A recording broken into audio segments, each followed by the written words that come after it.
Buenas tardes, mi nombre es Wilmer Buitica.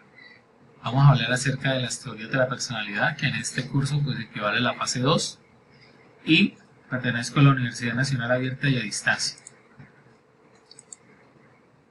Podemos decir que con esta investigación sobrecaban las teorías de la personalidad, las cuales nos muestran las ideas principales sobre el estudio y análisis de la personalidad desde las perspectivas teóricas, biológica, cognitiva, del aprendizaje, humanista, de los rasgos y psicoanalítica. Dentro de la investigación definimos conceptos de las teorías. Una teoría es un modelo de realidad y contexto de estudio, los cuales son usualmente verbales.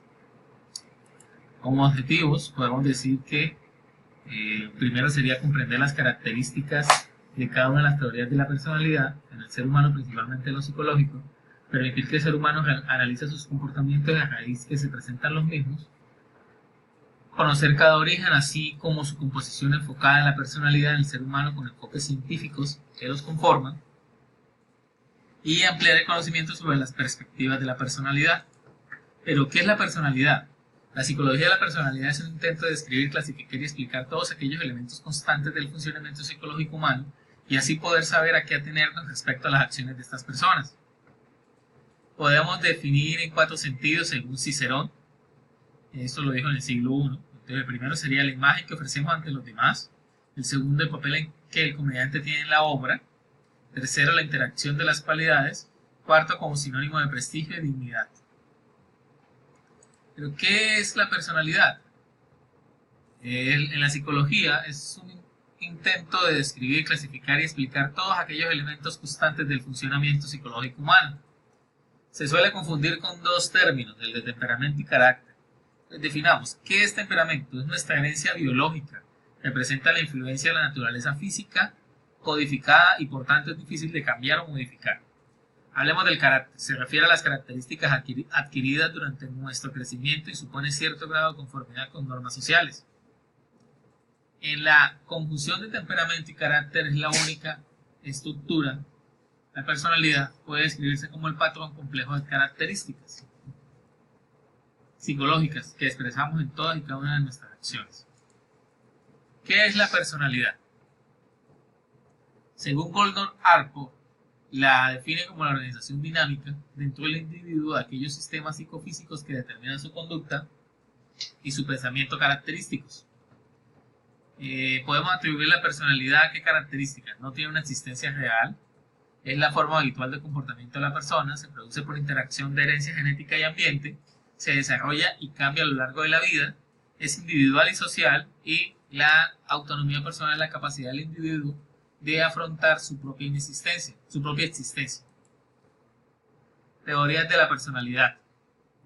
Teoría es un conjunto de hipótesis que relacionan datos empíricos de un sistema y permite comprender sus interrelaciones y hacer predicciones.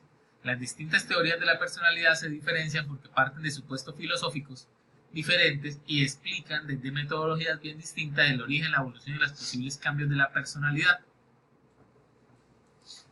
Perspectivas incluyentes.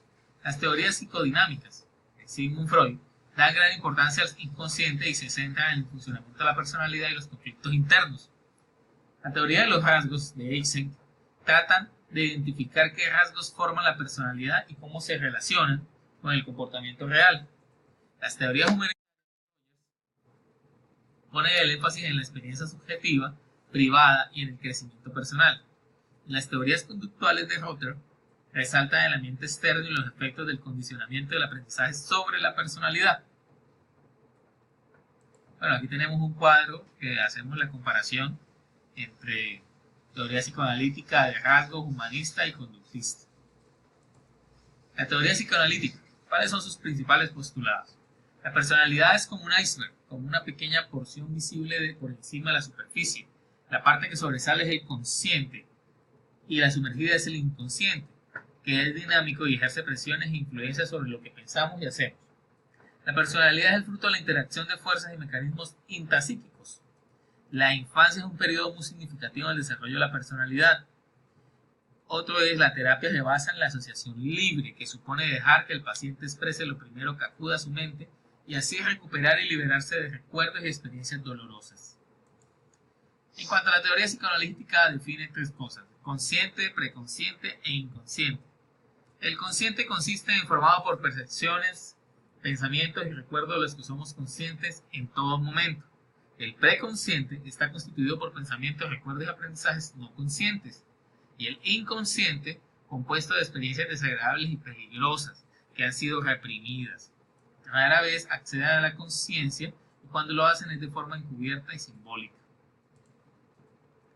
La teoría psicoanalítica tiene tres pilares: ello, yo y superyo. Entonces el ello es la energía psíquica que trata de satisfacer impulsos de supervivencia, reproducción y agresión. El yo, instancia racional y realista que surge a partir del ello y está formada por elementos conscientes e inconscientes.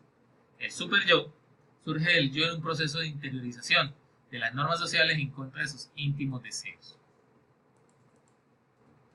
Teoría psicoanalítica.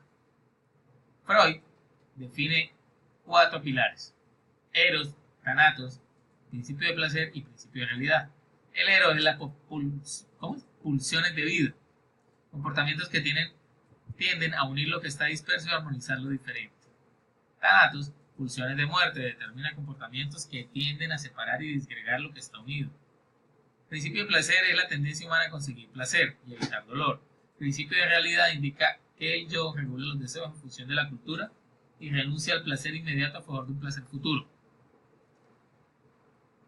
Aquí podemos observar una gráfica que habla de eso. Teoría psicoanalítica. Hablemos de los mecanismos de defensa.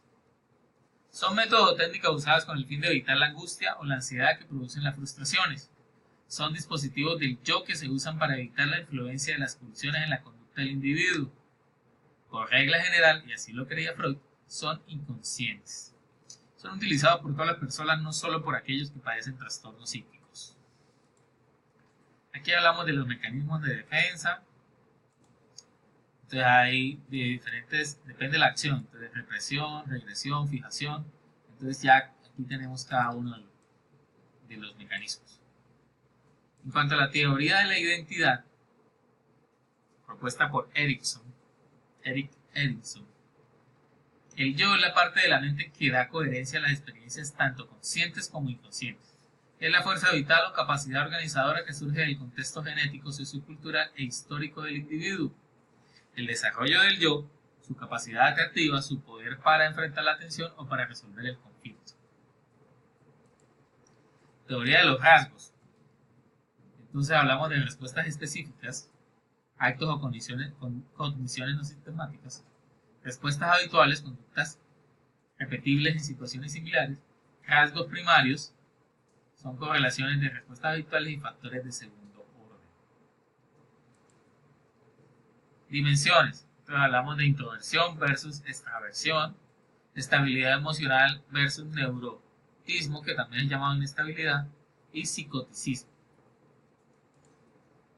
Según Golder y McCrack, eso hay cinco rasgos: extroversión, afabilidad, escrupulosidad, estabilidad emocional y cultura, intelecto, apertura. En cuanto a la teoría humanista, podemos decir que la conducta de toda persona está condicionada por su constitución biológica, por las fuerzas sociales y por la experiencia pasada, y también por la libertad experimental. Yo soy el único responsable de mis propias acciones. Eso lo decía Carl Rogers, murió en el 87. Teoría humanista. El concepto de sí mismo consiste en la configuración organizada de percepciones conscientes, valores e ideales que conforman nuestra imagen personal. Sí mismo real difiere del sí mismo ideal. Rogers consideró que la diferencia entre una persona sana y una desadaptada se debe a la congruencia o incongruencia que existe entre el yo y la experiencia.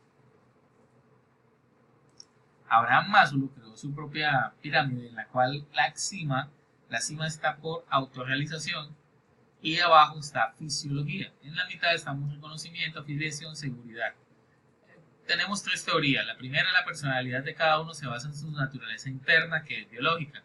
Teoría 2, estas necesidades naturales no llevan a la maldad, por lo tanto la naturaleza del ser humano no es mala. Teoría 3, para vivir bien hay que sacar a la luz la autorrealización. Si hablamos de la teoría del aprendizaje, decimos que la conducta es propositiva. La persona es un agente activo capaz de conocerse a sí mismo. Las situaciones sociales se diferencian por su poder para producir conductas y las variaciones personales tienen mayor impacto cuando las demandas situacionales son ambiguas. Hablemos de trastornos de personalidad. Un trastorno de personalidad es un tipo de trastorno mental en el cual se tiene un patrón de pensamiento, desempeño y comportamiento marcado y poco saludable. ¿Cuáles son los síntomas? Se dividen en 3 grupos sobre la base de características y síntomas similares. Muchas personas que presentan un trastorno de la personalidad también tienen signos y síntomas que al menos un trastorno de la personalidad más. Trastorno de la personalidad grupo A, trastorno paranoide de la personalidad, trastorno esquizoide y esquizotípico. En el grupo B tenemos trastorno de personalidad antisocial, de personalidad, de límite de la personalidad, de histónico de la personalidad y de narcisista de la personalidad. En el grupo C tenemos de la personalidad por evitación, de la personalidad dependiente, de la personalidad obsesivo-compulsiva. Podemos decir entonces que, al cabo de revisar toda esta información, la personalidad es un conjunto relativamente estable de tendencias y patrones de pensamiento, procesamiento de la información y comportamiento que cada uno de nosotros manifiesta a lo largo de la vida y a través del tiempo y de las diferentes situaciones. Es uno de los principales aspectos que se han estudiado y analizado por parte de la psicología. Gracias.